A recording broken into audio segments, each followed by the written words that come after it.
Ma'am, ఈ radiation therapy అనేది దాదాపుగా 120 ఇయర్స్ బ్యాక్ నుంచి కూడా కంటిన్యూ అవుతూ వస్తుంది. ఇది చాలా కష్టమైన ట్రీట్మెంట్ అని చెప్పి అందరిలో అపోహలు కూడా ఉన్నాయి. అండ్ ఈ ట్రీట్మెంట్ తీసుకోవడం వల్ల హెయిర్ ఫాల్ అవుతూ ఉంటుందనే భయం కూడా చాలామందికి ఉంది. సో మీరేమంటారు మ్యామ్, హెయిర్ ఫాల్ నిజంగా అవుతుందంటారా? రేడియోథెరపీ ట్రీట్మెంట్ అంటిల్ అన్లెస్ బ్రెయిన్కి ట్రీట్మెంట్ ఇస్తూ ఉంటే తప్పించి, బ్రెయిన్ ట్యూమర్స్లో ఇచ్చే రేడియేషన్ తప్పించి, ఇప్పుడు సపోజ్ సర్విక్స్లో ఇస్తున్నాం, అక్కడ మాత్రమే జరుగుతుంది ట్రీట్మెంట్. ఓకే, ఇంకా మిగతా ఏరియాలో ఎక్కడా వెళ్ళదు. బ్రెస్ట్ క్యాన్సర్కి రేడియేషన్ ఇస్తున్నాం, బ్రెస్ట్ దగ్గర ఆ చెస్ట్ ఏరియాలో మాత్రమే రేడియేషన్ వెళ్తుంది, మిగతా ఏరియాస్కి రేడియేషన్ అస్సలు వెళ్ళదు. ఓకే, సో హెయిర్ లాస్ అనేది అస్సలు ఉండదు. అయితే కీమోథెరపీస్ ఇస్తూ ఉంటాం పేషెంట్స్కి. ఇప్పుడు బ్రెస్ట్ క్యాన్సర్ పేషెంట్స్ ఉన్నారు, కీమోథెరపీ ఇస్తాం. ఆ థెరపీ ఇచ్చినప్పుడు వాళ్ళకి హెయిర్ లాస్ అవుతుంది, కానీ అది కూడా టెంపరీ హెయిర్ లాస్. ఇప్పుడు మీకు ఎంతవరకు హెయిర్ ఉందో, ఒరిజినల్ హెయిర్ మీకు ఎంత ఉందో అంత ఒరిజినల్ హెయిర్ మీకు రేడియేషన్ ట్రీట్మెంట్స్ అన్నీ అయిపోయిన తర్వాత స్టార్ట్ అయిపోతుంది. సో హెయిర్ లాస్ అనేది దాని గురించి ఎక్కువ ఫీల్ అవ్వాల్సిన పని లేదు. ఈవెన్ చాలా మందికి ఐబ్రోస్ వెళ్ళిపోతాయి, తర్వాత ఐ ల్యాషెస్ కూడా పోతాయి.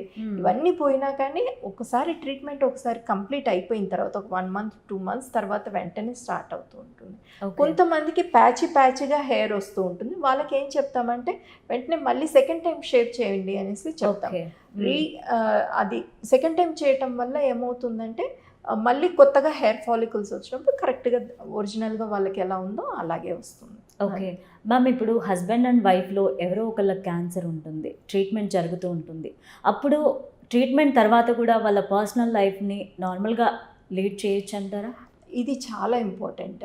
ఎందుకు అని అంటే ఎస్పెషల్లీ సర్వైకల్ క్యాన్సర్ వచ్చిన పేషెంట్స్కి హస్బెండ్స్ ఎంతోమంది నేను చూశాను. అంటే ఇంతకుముందు నేను ఒక ఇన్స్టిట్యూట్లో కూడా వర్క్ చేశాను, తర్వాత గవర్నమెంట్ హాస్పిటల్స్లో వర్క్ చేస్తున్నాను.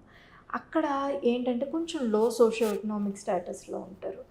వాళ్ళల్లో చాలామంది అంటే 50% 60% హస్బెండ్స్ సపోర్టివ్గా ఉంటారు, వచ్చేస్తారు, ట్రీట్మెంట్ చేయించుకుంటారు, తర్వాత ఫాలోఅప్లో కూడా వచ్చి చూయించుకొని వెళ్ళిపోతుంటారు.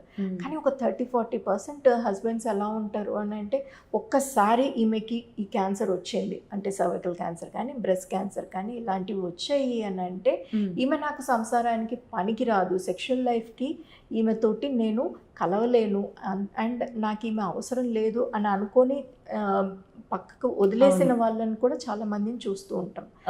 అలాంటి వాళ్ళకి నేను కూర్చోబెట్టి మరి మేము కౌన్సిల్ చేస్తూ ఉంటాం, దీనివల్ల మీకు ఇబ్బంది రాదు, ఒక్కసారి సర్వైకల్ క్యాన్సర్ పేషెంట్ తీసుకోండి, ఒకసారి కంప్లీట్గా ట్రీట్మెంట్ అయిపోయిన తర్వాత ఒక 2 months గ్యాప్ ఇచ్చేసి మేము మళ్ళీ ఎగ్జామిన్ చేసి స్కాన్స్ అవి చేసి కరెక్ట్గా ఉందా లేదా, అంత తగ్గిందా లేదా అనేసి చూసుకుంటాం. చూసుకున్న తర్వాత వాళ్ళకి వెంటనే కౌన్సిల్ కూడా చేస్తాం. You can carry on with your own life, personal లైఫ్లో మీరు ఎటువంటి ఆటంకం పెట్టుకోవాల్సిన పని లేదు. అండ్ అలా కలవటం కూడా చాలా ఇంపార్టెంట్, ఎందుకంటే ఆ వెజైనా మొత్తం పేటెంట్ అవుతుంది. ఓకే, పేటెన్సీ ఉంటే కనుక ఇంకా ఫర్దర్గా దానికి అంటే లోపల నుంచి ఏమన్నా మనకు ఈ ఏమంటారు సెక్రీషన్స్ ఇవి వస్తూ ఉంటాయి కదా, అవి ఈజీగా వెళ్ళిపోతూ ఉంటాయి అన్నమాట.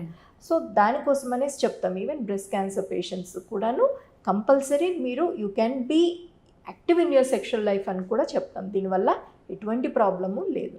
ఓకే.